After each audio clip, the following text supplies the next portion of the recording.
What shape is your brain? So the brain is shaped a little bit like a boxing glove, where this is the finger of the thumb of the glove, sorry, and this is the rest of the boxing glove up here. The finger of the boxing glove is called the temporal lobe, and that's where we do a lot of kind of listening. And the rest of this, the big glove up here, is really the frontal lobe at the front, the parietal lobe around here, and the occipital lobe at the back, which is where we do a lot of looking. So just to give you an example of that, here's a model of a brain, and as you can see, it does look a little bit like a boxing glove, with that temporal lobe there acting as a thumb. What colour is your brain? The brain is made up of live tissue, just like your hands or your eyes or the rest of your body. But just like these other parts that each one of them has a color, the color of the brain depends on what it is made of. Most of the brain is fat, and brain is mostly made of fat tissue. So therefore brain is mostly gray and white and very squidgy and quite wet. What is your brain made of? Oh, the brain is made of all sorts of stuff. The brain is made up of cells, just like all the tissues in the body, but the cells in the brain are very specialized. They come in a number of different types, and the most important type are cells called neurons, or nerve cells. Those are cells that have a long spindly axon, which it uses to send electrical impulses to other nerve cells, and a tree-like set of dendrites, which receive impulses from other nerve cells. Those nerve cells are incredibly small. There would be 100,000 of them in a cubic millimetre. That is a little cube which is 1 millimetre on a side. And they're surrounded by other types of cells called glia, which are cells that support and enfold those nerve cells. All of those cells connected together, and all of those cells make up the brain that sits inside our heads. When you die, does your brain still work? Okay, imagine how is your brain working. So basically your heart will like push all the blood into your brain and bring some nutrition and oxygen. So if you die and your heart will just stop pumping, then your brain will get nothing from your heart. So your brain will be also stop working as well. So it will just like other part of your body, so be decomposed and just into dirt. Yes. How does your brain work? The brain works at many different levels. If you think about different parts of the brain, they all do different things. They help you think differently, act differently, feel different things. Now if you think about in each region, there are different cells that themselves do different things. Then if you think about underneath these cells, there are all kinds of chemical processes and all kinds of electrical impulses that make those cells do different things. And together, the brain does what it does. What does your brain do? The brain pretty much controls everything that you do. How you think, how you feel, how you act. It's not just about how you think and what you do when you ride a bicycle, but it's also how your heart rate is controlled, whether you have tummy ache, how your legs move, the fact that you can run or go much more slowly. It is the underpinning of everything in your life. Why do you need a brain? Brains are really important for being able to do complex things and react to your world in a complex way. So if you're a little unicellular organism, so you're just one cell, you don't need a brain because pretty much the cell can control itself. But as soon as you start having bodies made up of multiple cells, you'll find something that starts to look a bit like a brain, particularly as the behaviour starts to get more important. So we are really complex animals and we have absolutely enormous brains. How does your brain control things? So this question is about a part of the brain called the motor cortex. And the motor cortex is a strip of brain roughly in a line down here from the top of your head to the ear on the right side, and also another strip from the top of the head to the ear on the left side. And in this part of the brain there are cells which send little electrical signals to the muscle on the opposite side of your body. So the cells in the motor cortex here on my right side of my brain control all the muscles on the left side of my body, and the cells in the motor cortex on the left side of my brain control all the muscles on the right side of my body.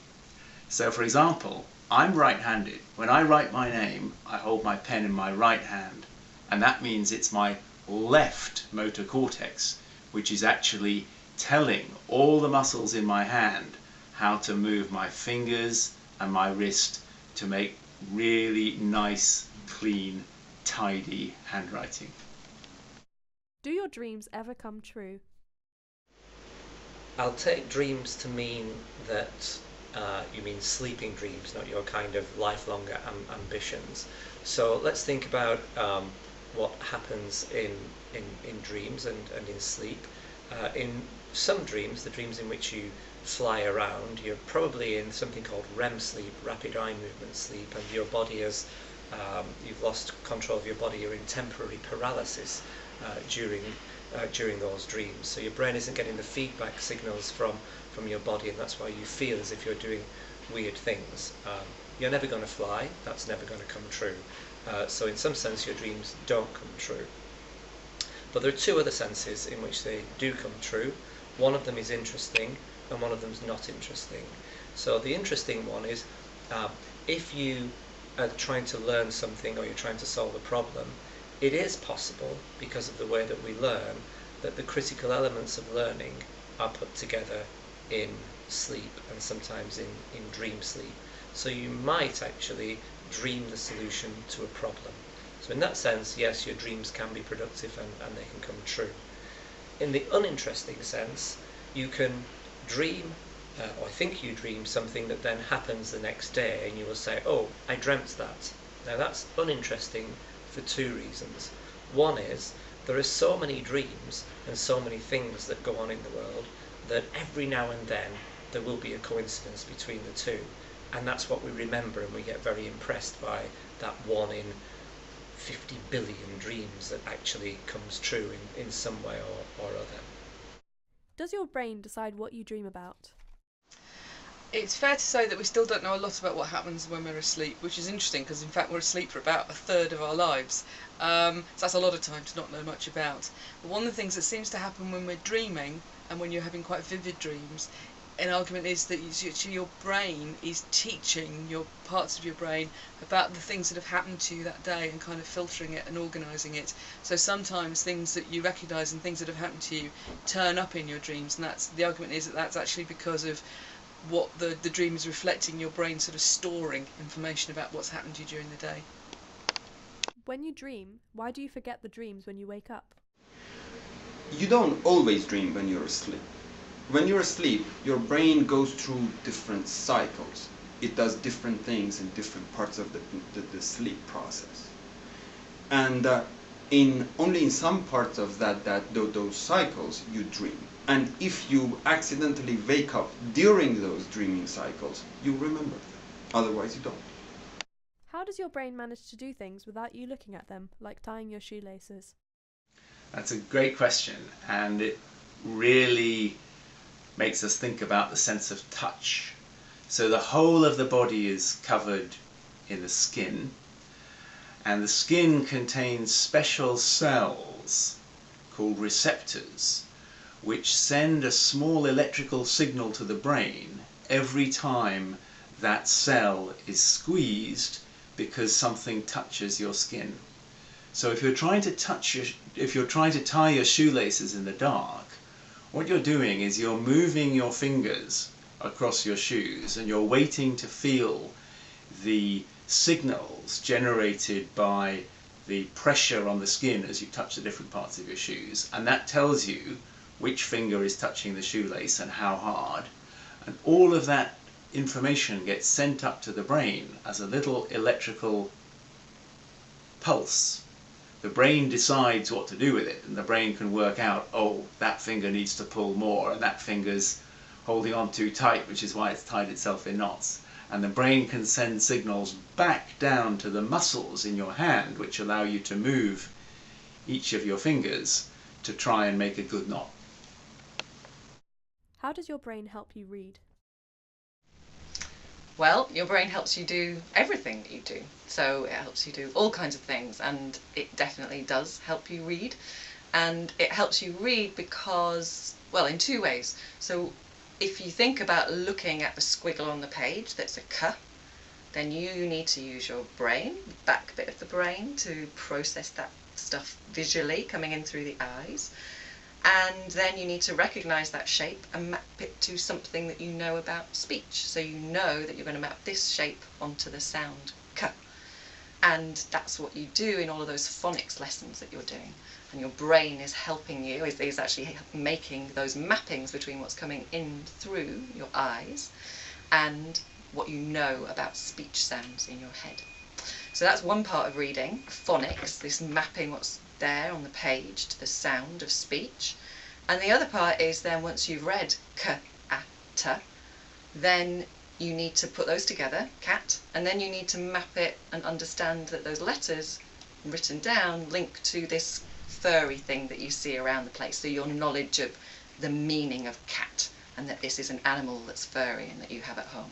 So your brain, reading is a really complex process, and your brain obviously is fundamental to doing that, and it helps in lots of different ways actually.